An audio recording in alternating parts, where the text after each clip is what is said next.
Hello YouTube, full floater axle newbie here. I need a little bit of help. You guys were able to help me in the past identify what brakes were on this axle. I got the axle about ready to go underneath the car.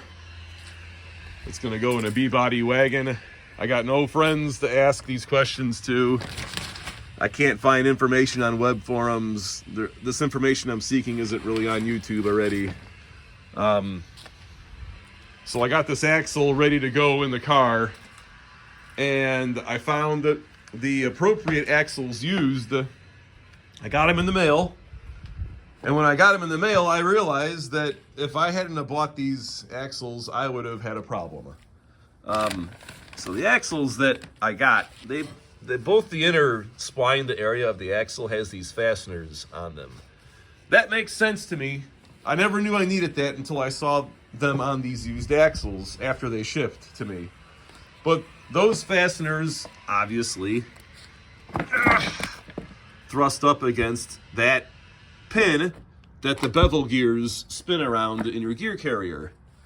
That makes sense. I, however, was going to use this Detroit locker and not a conventional gear carrier. And in the Detroit locker, I don't have that shaft. Like, I can send one axle all the way through to the other side, okay? So I realized that I need to do either two things.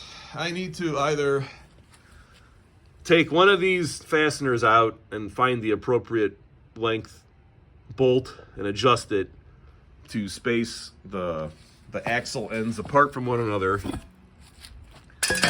So they're going to be like this, right?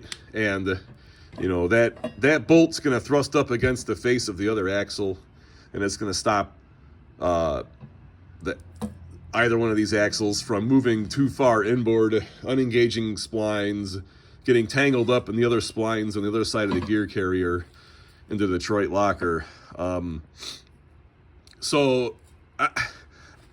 either need to machine like a brass puck to act as a thrust surface in between the two inner splines inside the gear carrier, or I need to like just use one of these bolts, take one out, and have that bolt thrust up against the face of the other opposite axle shaft inside the gear carrier. Anyways, have any of you guys tried this? I could use some help right now. I kind of like am figuring stuff out as I go. I don't want to sound like I'm an idiot. Sometimes I am, but most of the time I'm not. But I kind of need some wisdom, and I don't really have anybody to turn to right now. Again, you guys were pretty cool, and you guys helped me figure out what the heck those brakes were. Thank you, by the way. And everyone I've met that I bought used parts from, like I'm putting together a motor that's just like all used parts.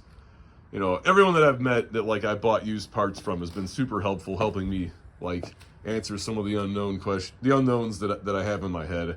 Again, I'm looking for a little bit of help. I'll be forever grateful to you guys if you could offer any assistance. Thank you very much. Sorry about all the plants. Winter's coming. They're better off in the garage here than in the frost. Sorry, I'm a little insecure about my plants.